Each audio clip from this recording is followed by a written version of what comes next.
guess we'll start with the housekeeping. How's Kyle coming along, and anyone else who might be banged up Yeah. across you? So, we're actually in a really good spot. Kyle, I told you he won't play this week. My guess is still kind of week to week here as we go closer and started at least back on the field doing some things. So I feel really good about that.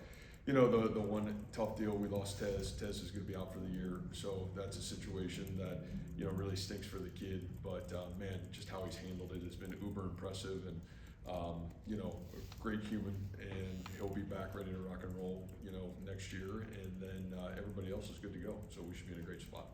At that corner spot, I know Coffey's been banged up, but Quentin Taylor, Benny, I mean, how does that, early in the process, but how does that rotation look like? Because I know you feel good about the depth in that secondary room. Boy, we overall. do. I think that's just the reality of it is, like, you're going to have injuries and the next guy's got to step up. Quentin Taylor's played, I think, almost 30 snaps a game in the last 3 weeks and played really good football for us. Benny started to do a great job. We do get David Coffey back, so, David practiced today. So I think we feel really confident about what that group looks like. And, I know those guys aren't participating, but their leadership is critical, and they've already done an unbelievable job. Coop had surgery and was out on the practice field today, and Tez is out there, so we'll be just fine. Matt, where has Cincinnati improved since you saw them last year? Yeah, I would just say, as I look at this Cincinnati team compared to, maybe what we played, it's the most complete team that we're going to play this year. And led by, I would tell you, an elite quarterback. Their quarterback is as good as I think we have faced, and he's really talented. His ability to use his feet and run in some critical moments, and his ability to command the offense is uber impressive. And I think you've seen it. They've scored points in all their games and playing great football. And then, again, I think what Tyson's done defensively, that group, they're confident, they're tough, they're physical, they run to the football. And then on special teams, I mean, really all core 4 units, they're playing great football. So you're talking about the most complete football team we've played, playing great confidence. I mean, what a win last week for those guys in terms of how they played, winning on the road. And, I just think you got a really confident, complete football team, and what a test for us, to be quite honest with you.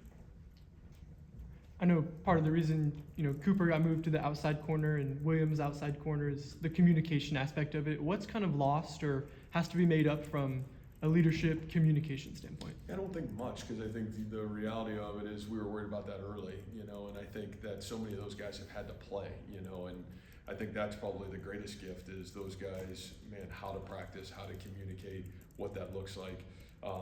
Tez and Cooper on the field at times together, but hardly were they on the field at the same time together. We tried to keep one in with the other, and I think the great thing is you've seen the elevation. Those guys are playing such good football, and so, what Trey's done has been awesome. I think what Quentin Taylor's done has been awesome, and I think those guys are really ready for their moment. So the beauty is you've had some guys kind of help lead those guys through fall camp and through the early part of the season, and I think those guys are ready to go. I think Boniface won that center job.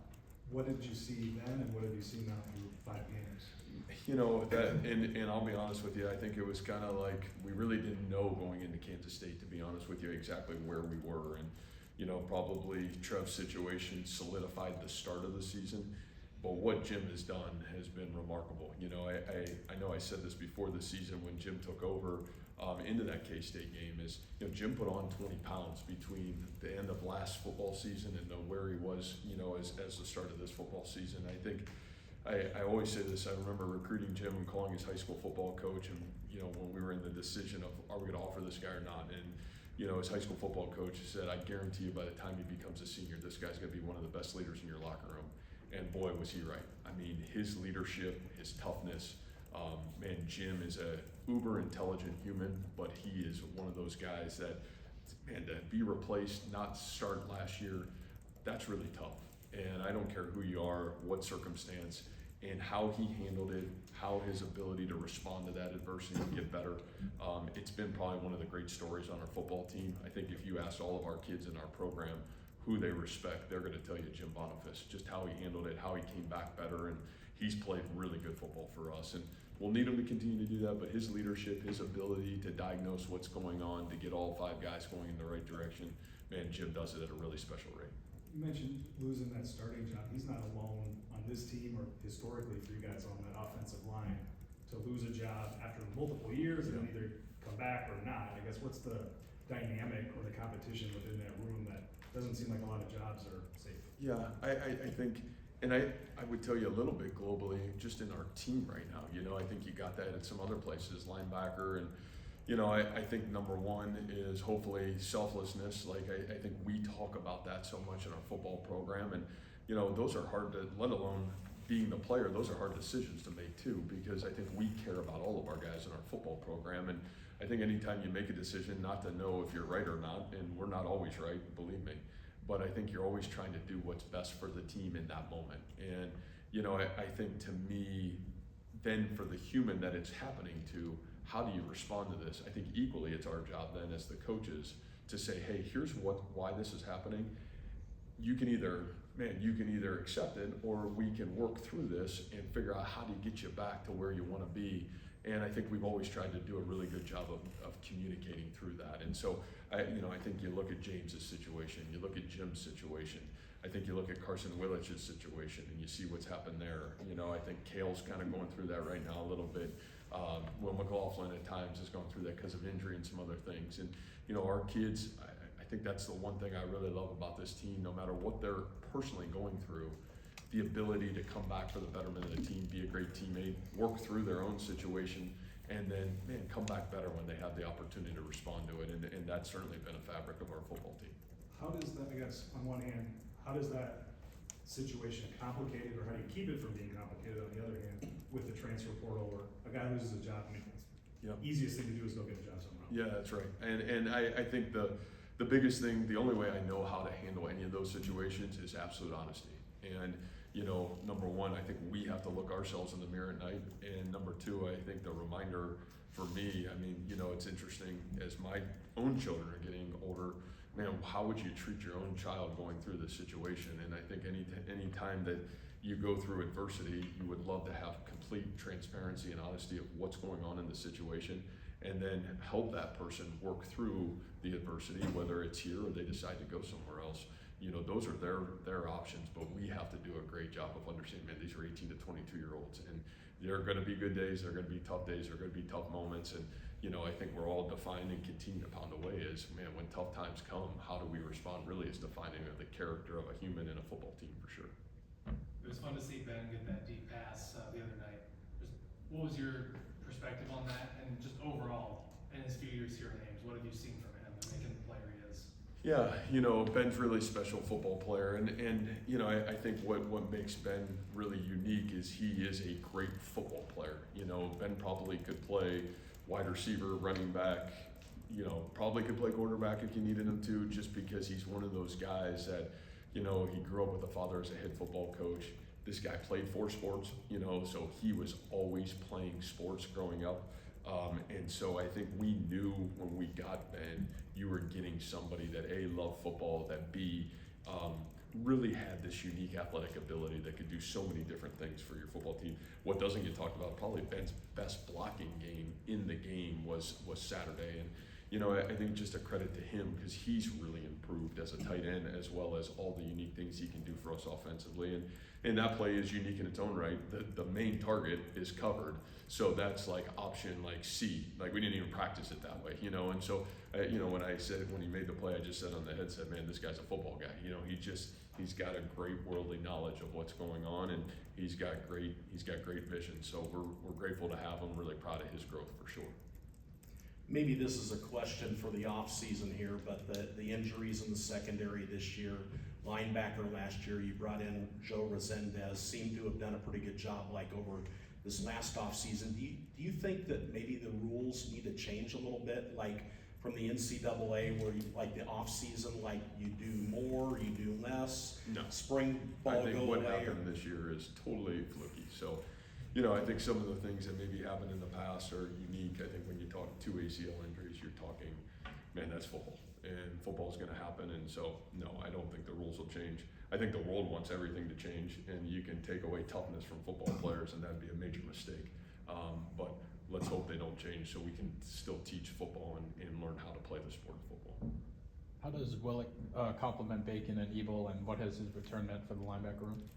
Boy, I think, you know, And the other name that you got to know in there is John Klosterman, because he doesn't get enough credit on our football team. Man, John is like, John and Carson bring an edge to our football team that is right. They love football.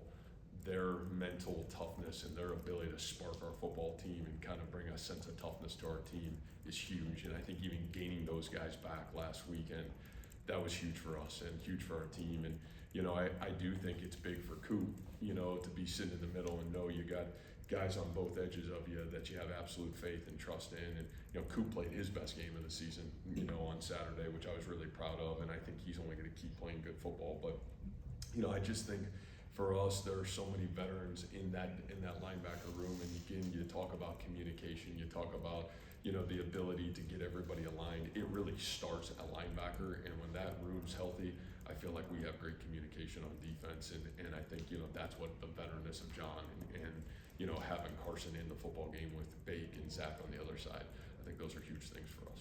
And just double checking, what is Jontez's injury and what is the status for Kaijan and Raka? Yeah, both guys will be available. You know, the situation on Tez's ACL.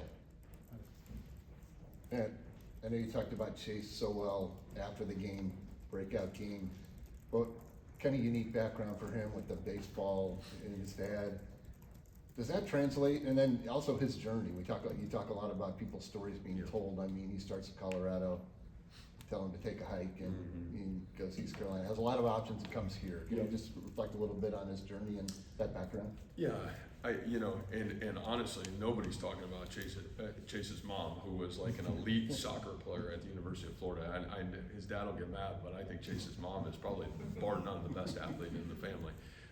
And so, you know, I just think there's a great, first of all, humility from the family. I mean, I really enjoy Chase's mom and dad.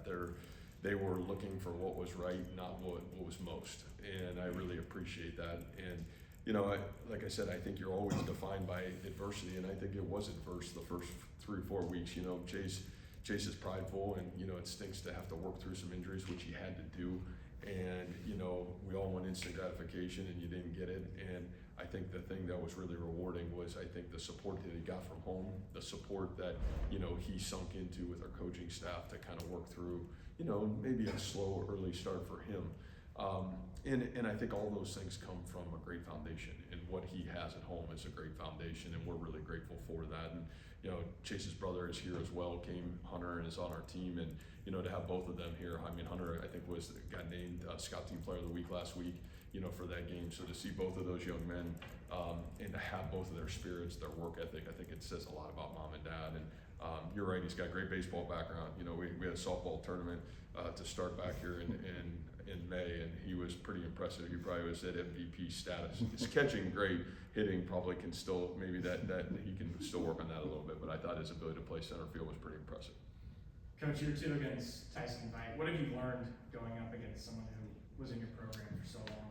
Yeah, you know, I think it's never, you don't love it just because you love the human and you love the people. And, you know, both Tyson and Scott are guys that, you know, their families, our families, we love those people and we believe in them. And, you know, the reality is we also know they're not just great humans, they're great football coaches. And I think anytime you have so much respect for the person across from you, the competitive environment is always tough, but, you know, that's our sport. That's kind of how it rolls. And, you know, at the end of the day, you know, what they're doing is such a credit to who they are as men and leaders, and it's really exciting to watch what they're doing, but that doesn't have any impact really on what we're doing. And what we have to do is really be the best version of us as we kind of prepare ourselves for Saturday, and, you know, which would be a great football environment. But, you know, I think when you step away from it, the respect and appreciation and gratitude that you have for who those guys are and, you know, what those guys are about. Those guys had a huge impact on me as a football coach, certainly had an impact on our football program, and I would say they both have, because Scott was as good of a mentor to me as a young football coach as maybe anybody in our profession. You know, how do you live? How do you treat your family through this journey? Man, how do you raise your kids? And then, you know, Tyson, I would say the same way. I mean, Tyson's impact at Toledo to Tyson's impact here, we would be nowhere close without what he has meant to myself and our football team. So respect and gratitude, and then obviously, you know, it makes it tough when you're competing against them, but, you know, once the game's over with, you go back to the respect and love that you have for them, for sure. Hey, Coach.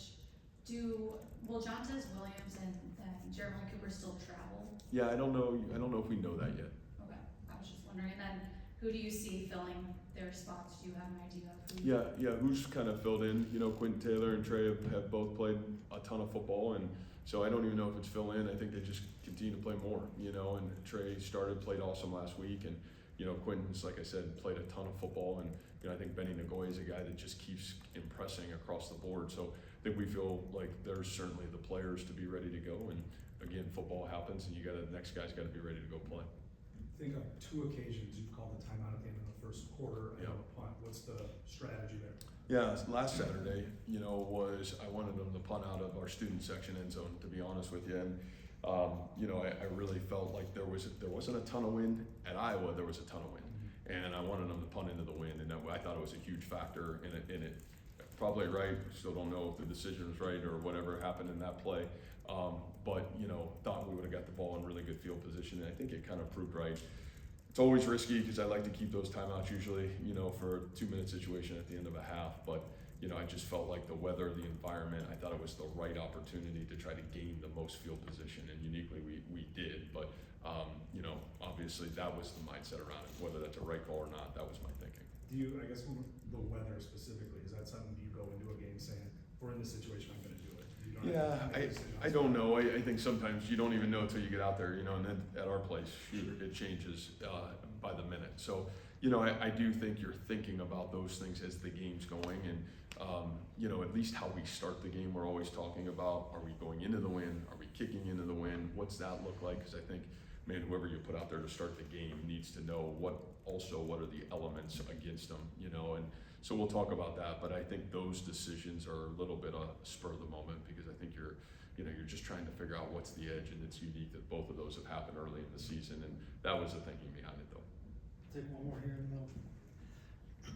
One thing that you said earlier in this press conference stuck with me. You said, when thinking about the transfer portal and conversations with players, you think about how would you want your own kids treated. How often do you ask yourself that question when communicating with players on your own team or even high school recruits? Yeah, I think about it a lot. I think the reality is probably one of the great gifts for me is I've been in their seat. I've lived this journey, and, good days and tough days. And I think back to my own journey, how would I have wanted to be treated, and then, now I got a daughter that's going through recruiting right now on the other side of it, and it's like, I think it always gives you a great perspective of like, what are these parents and what are these players going through? Again, I know we've tried to create pro sports, but these are 18 to 22-year-old kids who have moved away from home for the first time. They're going through all of this journey, let alone, I think, the magnitude of the environment that surrounds them. And I think we have to do a great job of like understanding what our role is. Yes, it's to coach. Yes, it's to put our team in great position to be successful. But before any of that, it is we have to be great mentors to these young people, and we have to help guide them through life's journey. So I think I feel like that's my responsibility. It's what I still love most about my job, and the reality of it, I feel like that's priority number one in our football program. Totally different line of questioning. One thing I've noticed about the way your staff recruits is you're often the first scholarship offer for a lot of high school players. Is that something that you and your staff prioritize? And if so, why is that something that's valuable? I don't know if it's a priority. I feel like what I do feel is a priority is to recruit, and not to look at everybody else's recruiting and then decide who we're recruiting. That's one. Number two, I think we like to recruit. Hooge does an unbelievable job. Our staff off the field does an incredible job. And I think the thing for me is there's at least enough trust now being in one place 10 years, knowing what our system is offensively and defensively. I think knowing who we are and what this place is, that we pretty much have a really good feel if a young person and his family fit what we're about. And I think that what's allowed us to be is very confident when we offer somebody to say, you know what, we're offering the right human, the right person, it's a great fit. So, I think that's allowed us, if it's to be aggressive, it's be aggressive, it's be early, but I think, for the most part, it's helped us be close to right, and you're never gonna be 100% right in this, but you try to be as close as you possibly can. And again, a lot of credit to Derek, a lot of credit to our recruiting staff, to do a lot of the legwork early on so we can make those really important decisions, and try to make them with pretty good speed. Thank you, Coach. Thanks. Thank you. Thanks, Matt.